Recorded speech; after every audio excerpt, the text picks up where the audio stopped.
There's just never been anybody like this guy. I can't get over this poll. This poll number of Latino voters just came out from USA Today. My goodness, this is brutal, devastating. 48 to 30, 39. My gosh. No, let me get the right number here. Was it 48? It's big. I mean, it's real big, and it just continues to point towards the historic response and enthusiasm that Trump is enjoying. There's going to be enthusiasm tonight here in Ohio. We're in Columbus for the kickoff of the Battleground Talkers Tour. I'll be on stage with Hugh Hewitt. Bernie Moreno, who is challenging Sherrod Brown here in Ohio, is going to be on stage. Dave Yost and many others at the Genoa Baptist Church. I'm told we have just under 1,000 people already lined up and tickets ordered, so we'll see you tonight. And then from here we go to Philly. I'll be at the Fuge along with Larry Elder and Chris DeGaulle. That's Thursday night. And then big wrap-up on Sunday in Phoenix. Big, huge lineup there. Charlie Kirk and Seb Gorka and Gallagher and Kerry Lake and Seth Leibson. Who am I missing? It's going to be a terrific, terrific event.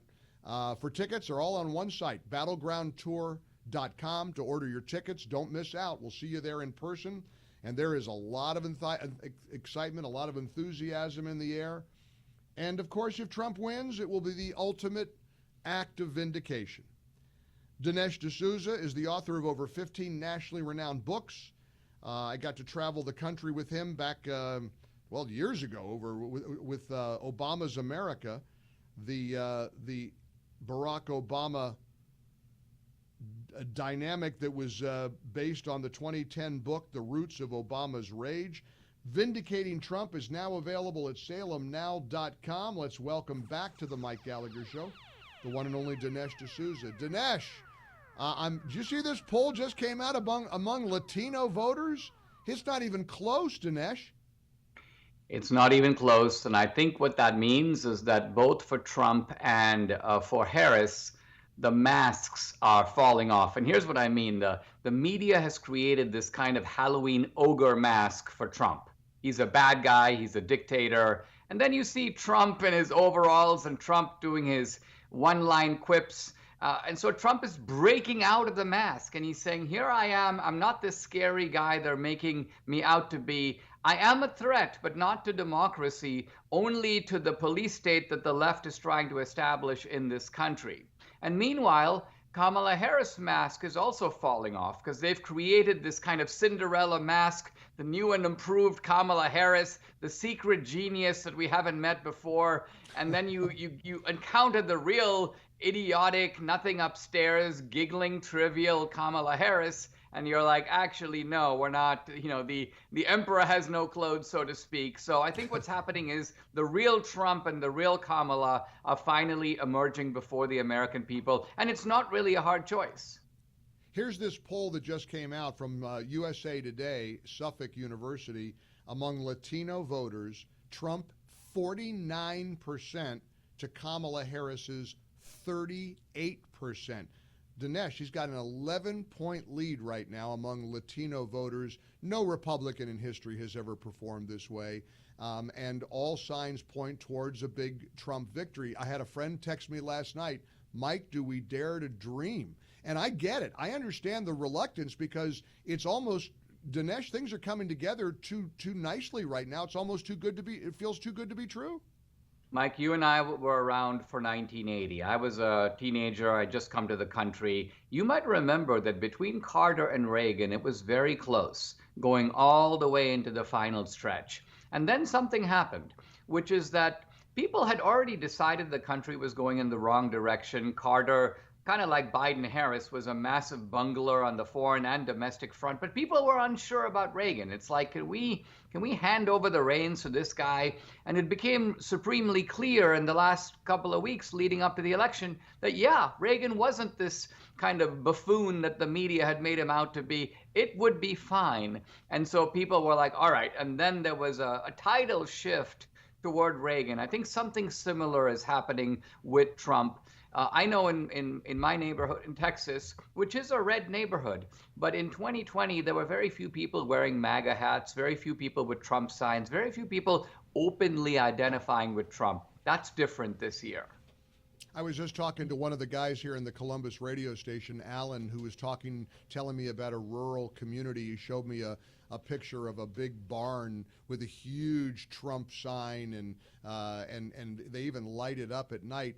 And it got me to thinking about driving through neighborhoods here in Ohio, and tomorrow we'll be in Philly. It kind of takes a lot of guts to put a Trump sign out in the front yard, doesn't it? It really shouldn't. And I say this because even many people on the Republican side have over time bought into certain ideas about Trump that aren't really true. So, for example, the idea that somehow Trump is a man of like defective moral character, but guess what? I like his policies. Well, actually, when you look at Trump's character, Trump has very good character. I mean, in other words, people say, well, he was a playboy. Well, no one's saying he's a playboy now. He's a reformed playboy. All right. He's an egotist. Well, Trump in public is egotistical, but anyone who's been up close with Trump knows he's actually he's a very whimsical, self-deprecating, shows a lot of interest in people. Those are not the trademark qualities of a narcissist. Trump is a bully. Well, he bullies other bullies, but he doesn't bully doormen and cab drivers and waiters. And then look at Trump's virtues, notably the supreme virtue of courage. I mean, this guy has more courage than the entire Republican Party put together. And he's shown it not just in the way that he has braved through the legal cases, but also the way he responded to the 2 assassination attempts. I don't know anyone alive who would have responded in the way that Trump did. All right, I shared a story with the audience a few minutes ago about flying here to Columbus, sitting next to a guy who was a big fan of the show, and he said, Mike, I'm a Christian. I just don't like his language. I just am having a hard time.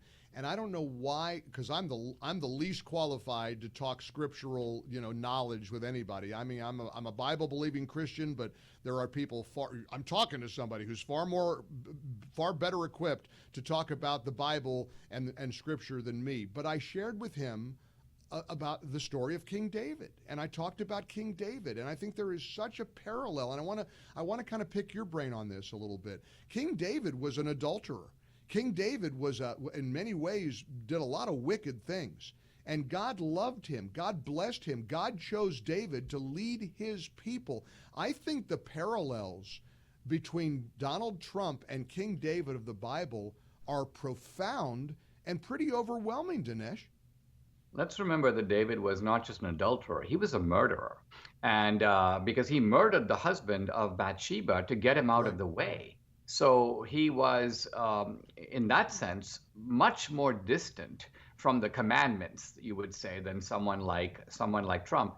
And that's a message, because I think if some of the holier than thou Christians lived in David's time, they would say things like, why is David being so provocative and going around with the slingshot? Why doesn't he learn to fight Goliath the way that we do?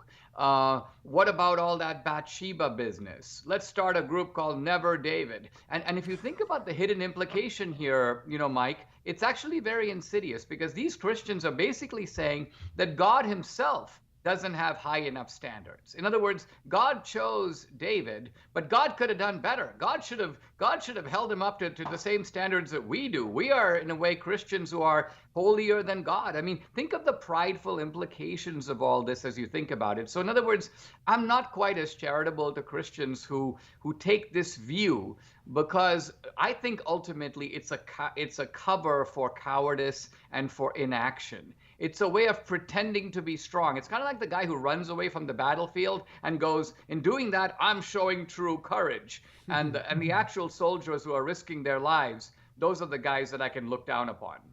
There's a total absence of grace with these people. They claim to be faith-filled, deeply religious people, and yet they're willing to vote for a woman who will not even stand for any restriction on abortion whatsoever. Absolutely comfortable with late-term abortion. That's sheer evil. That is evil personified.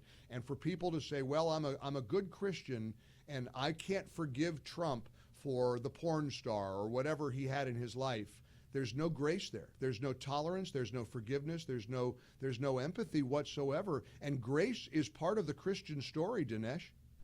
As is accountability. Look, if you live in a monarchical or aristocratic society and you say, well, listen, I didn't choose my leaders, I didn't have any say over that, that's one thing. But in a democratic society, you are given a ballot. You are given a chance to participate, and choosing not to participate is itself a moral choice. So you are complicit, you are an enabler, you are bringing about collectively, along with your fellow citizens, the result that is going to occur. So anything that you do to help Kamala Harris puts you into her camp.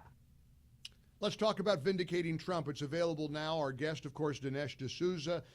You go to salemnow.com to order this. You can order the DVD. You could stream it. Tell us a little bit about what brought Vindicating Trump into being, and give us a little overview of this terrific movie, which I loved every second of it, and I hope everybody orders it. Mike Trump is such an interesting fellow because he provokes these extremes of reaction. On the one hand, people who are devoted to him would take a bullet for him. On the other hand, people who will literally cheer, maybe silently, but they'll cheer nevertheless if someone tries to put a bullet in him. So you have to ask, when in American history has anyone provoked this kind of reaction? I think you have to go all the way back to Lincoln. And even with Lincoln, the division was not over Lincoln the man, it was over the issues, including slavery. I think with Trump, it is over the man. And so this film, this book, is a searching examination of Trump the man. And it's a defense of Trump, not just the policies, but also of Trump the man. Hope everybody goes to salemnow.com to order it. You could buy the DVD, you could watch it, you could stream it, and it's one of your finest works, and that's saying something considering your body of work. Dinesh, great seeing you again. Keep fighting the good fight, my friend. Mike Gallagher. Early voting numbers are coming in from Florida. Oh my gosh. Duval County, Republicans up by 4.6. Miami-Dade, Republicans up 12.8. Palm Beach, Republicans up 17.2. Hillsborough County, Republicans up 15.4. Pinellas, Republicans up 25 points. Oh my gosh. Somebody just texted, somebody called the authorities. It's a bloodbath for the Democrats here in Florida. They're melting down. They're falling apart. I want to play James Carville for you. He's melting down big time. They know what's coming. I can't get over this Latino voter poll that just came out from USA Today, Suffolk University. Among Latino voters, Trump enjoys a 49 to 38 point lead. 49 to 38, 11 points over Kamala. Latino voters, Hispanic voters in America. Get ready for the category of black voters in America. No Republican has made these kinds of inroads, and they know it. People like James Carville are falling apart. They are coming undone. You want to hear an example of somebody spiraling out of control? I mean, look, he's always bombastic, and he's colorful, and he's kind of a fun cartoon character. He's got the Cajun accent and everything from Louisiana. But this guy is no fun these days. This guy is miserable, and he is clearly spinning like a top. And, the other question is, were you better off 4 years ago? Are you going to be better off in a penitentiary 4 years from now, or still having the right of free speech and the right of political dissent? Because that's literally what's on the ballot.